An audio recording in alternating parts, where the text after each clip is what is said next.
एक बार फिर से स्वागत है आप सभी का हमारे चैनल जीटी गुरुजी पर, जहां आप सबको पता है G for grammar and T for translation के वीडियोज आप सभी को मिलते हैं। मैं हूं आपका होस्ट, आपका दोस्त, आपका इंग्लिश गुरु प्रभात कुमार सिंह, और आज मैं आप सबके लिए लेकर आया हूं लूसेंट जूनियर इंग्लिश ग्रामर के चैप्टर 24 जो कि है वेरियस यूजेज ऑफ प्रेपोजिशन, उसके एक्सरसाइज 1 के सॉल्यूशन को लेकर के, जिसमें है डायरेक्शन में fill in the blanks with appropriate prepositions given in the brackets, यानी ब्रैकेट्स में जो दिए गए हैं उसके आधार उसमें से एक चुन करके आपको लिखना है। वैसे अभी ऊपर आई बटन में आपको बता दें कि पिछले चैप्टर 23 का जो है उसका आपको एक्सरसाइज 4 का लिंक नज़र आ रहा होगा। यदि उसे आपने नहीं देखा है तो जा कर के देख लें, और वैसे प्लेलिस्ट भी आपको मिल जाएगा वहाँ पर। इस बुक के सारे ही एक्सरसाइजेज जो बन चुके हैं और जो बनेंगे वो सब एक जगह आपको मिल जाएंगे। चलिए तो करते हैं। यहाँ पर Mohan has been reading dash ATM, क्या होगा तो इसमें हो जाएगा सिंस। क्यों होगा सिंस, है ना? क्योंकि जब हैज़ बीन हैव बीन, यह जो है वह प्रेजेंट परफेक्ट कंटिन्यूअस है, और प्रेजेंट परफेक्ट कंटिन्यूअस हो या पास्ट परफेक्ट कंटिन्यूअस हो, उसमें जब इस प्रकार की बात होगी, कोई समय, कोई पॉइंट या पीरियड ऑफ टाइम दिया रहेगा तो उसमें सिंस या फॉर लगता है। इसमें सिंस लगेगा क्योंकि यह पॉइंट ऑफ टाइम है। पॉइंट ऑफ टाइम का मतलब होता है जो फिक्स्ड होता है, जैसे 8 बजे तो 8 बजे।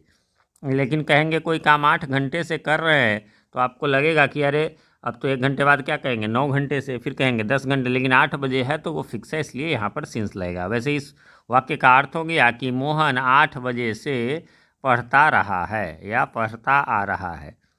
फिर है what state do you come dash from, तो क्या हो जाएगा, फ्रॉम हो जाएगा। क्यों होगा तो किस राज्य से, है ना, बिलोंग करना, कहीं से संबंध रखना, आना, कम या बिलोंग जो भी रहेगा तो उसमें हम फ्रॉम लगे, यानी आप किस राज्य से आते हैं, यानी आप किस राज्य के निवासी हैं।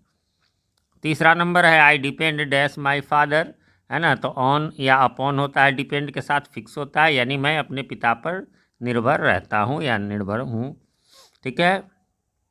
अगला है he has capacity dash hard work, है ना।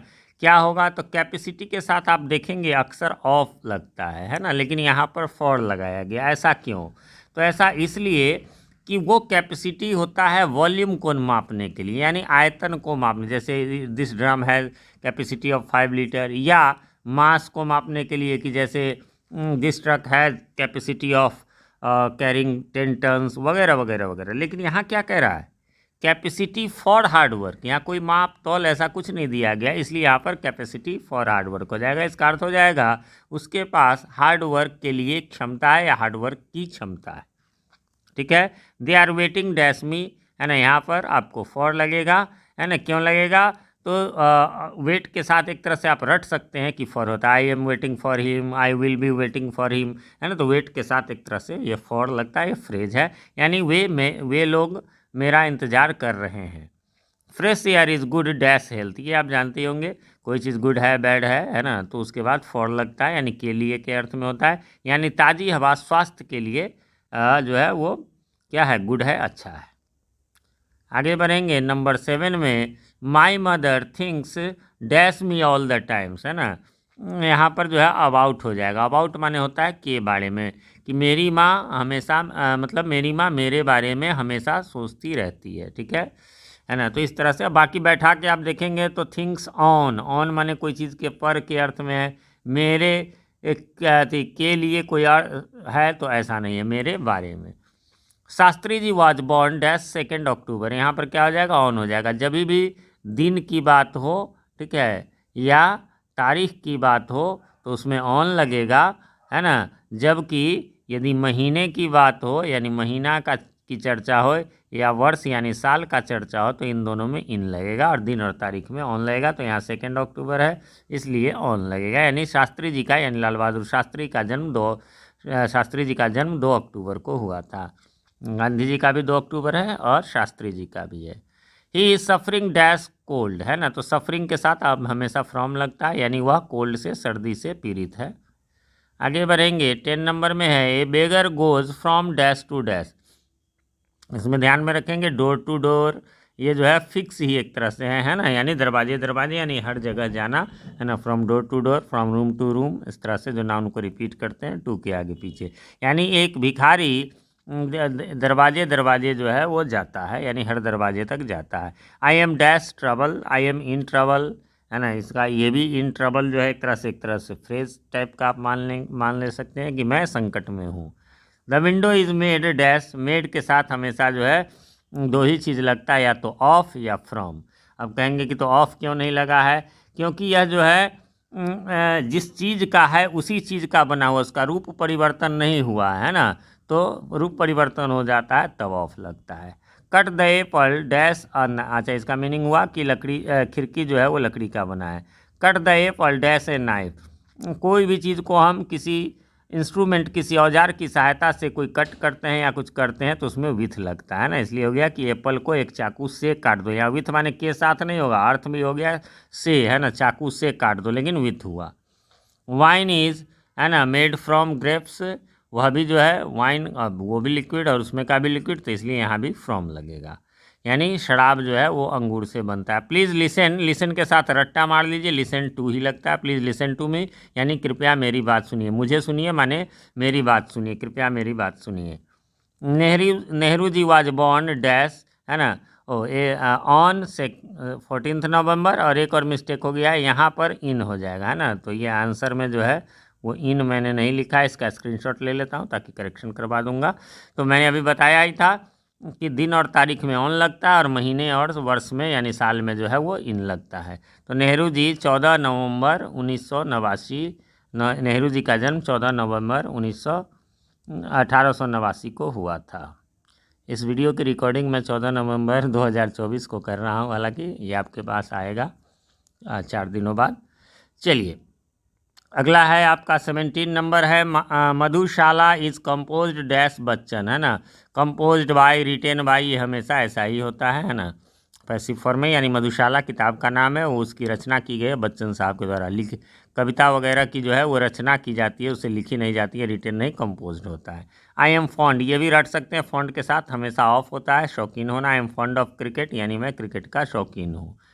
इट इज़ डैश 4 o'clock, अब कहीं कहीं पर जो है आपको ये भी देखना पड़ेगा मीनिंग के आधार पर कि भाई क्या क्या लगेगा। तो फॉर तो कभी हो सकता नहीं है कि इट इज़ फॉर 4 o'clock, 4 बजे के लिए। नियर, लगभग, तो लगभग के लिए समय का लगभग जब होता है तो अबाउट ही होता है। इट इज़ अबाउट 4 o'clock, यानी लगभग 4 बजे हैं। I have been writing dash 2 hours, मैंने बताया था हैव बीन हैज़ बीन करके प्रेजेंट परफेक्ट कंटिन्यूअस रहे तो सिंस फॉर लगता है।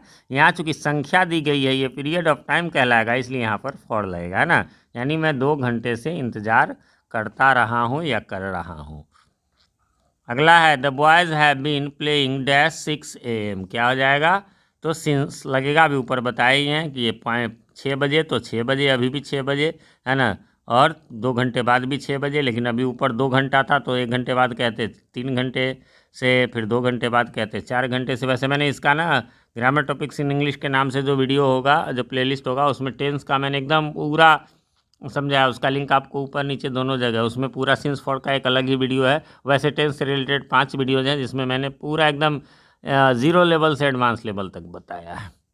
चलिए अगला है व्हाट इज़ द, अब यहाँ ध्यान देंगे कि व्हाट इज़ द, ये रट्टा, पूरा सेंटेंस रट्टा मारे। What is the time by your watch, एकदम, है ना, भाई यहाँ पर लगेगा कि आपकी घड़ी में क्या समय हुआ है या क्या समय हुआ, उसका भी ट्रांसलेशन यही होगा, व्हाट इज़ द टाइम नहीं कहेंगे। एक्चुअली ऐसा क्यों है, अब मोबाइल के ज़माने को छोड़ दे तो घड़ी में क्या होगा, आपकी घड़ी हो मेरी घड़ी हो, हर एक में कुछ ना कुछ डिफरेंस होता है। वो मिनट का हो, सेकेंड का हो, होना ही होना है ना। तो कहेंगे सर फिक्स टाइम कहाँ से, हाँ तो वो फिर वैज्ञानिक लोग रखे हुए हैं, उसमें फिर नहीं होता है।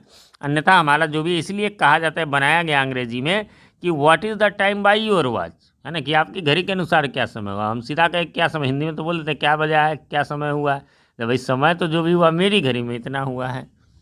अगला है eggs are sold dash the dozen, तो by the dozen, by the, ये है ना, रेट के लिए हम ऐसा करते हैं, नहीं तो सीधे 8 रुपीज़ इतना होता है। तो अंडे जो है दर्जन में बिकते हैं, डजन में। The car is running dash full speed at full speed, running के साथ at, running at 60 kilometre per hour या एन आवर, या फिर रनिंग एट फुल स्पीड तो एट ही लगेगा, यानी कार जो है फुल स्पीड में चल रही है, दौड़ रही है भी कह सकते हैं, लेकिन चलना ज़्यादा बढ़िया होता है। रन माने दौड़ना, चलना दोनों। She comes dash a rich family, क्या हो जाएगा, she comes from a rich family, आपके बुक में भी एग्जाम्पल में दिया हुआ है। वैसे कम्स के साथ ऑफ भी लगता है, लेकिन यहाँ पर वो ऑप्शन है भी नहीं, बाई है, ओवर है और फ्रॉम है तो यहाँ पर फ्रॉम ही लगेगा। तो फ्रेंड्स इस प्रकार से यहाँ पर ये एक्सरसाइज समाप्त हो गया। उम्मीद करता हूँ आपने मिला लिया होगा। अब कोई कन्फ्यूज़न नहीं होगी, फिर भी कोई कन्फ्यूज़न हो तो कमेंट करें, मैं रिप्लाई ज़रूर देता हूँ थोड़ी देर से ही सही। और कमेंट में जो है आप लोग क्वेश्चन लिख देंगे तो मेरे लिए रिप्लाई करना ईजी हो जाएगा। एक रिक्वेस्ट है, चैनल पे नए हैं या चैनल को सब्सक्राइब नहीं किया है तो प्लीज़ इसे सब्सक्राइब कर लें और साथ में नोटिफिकेशन बेल में ऑल को प्रेस कर दें, जिससे कि हमारे आने वाले वीडियो सबसे पहले आप तक पहुँच सके और पहले के वीडियोज आपको ढूंढने में आसानी हो। वीडियो पसंद आए तो लाइक करें, दोस्तों के साथ शेयर करें। मिलते हैं अगले वीडियो में, तब तक के लिए हैव अ नाइस डे।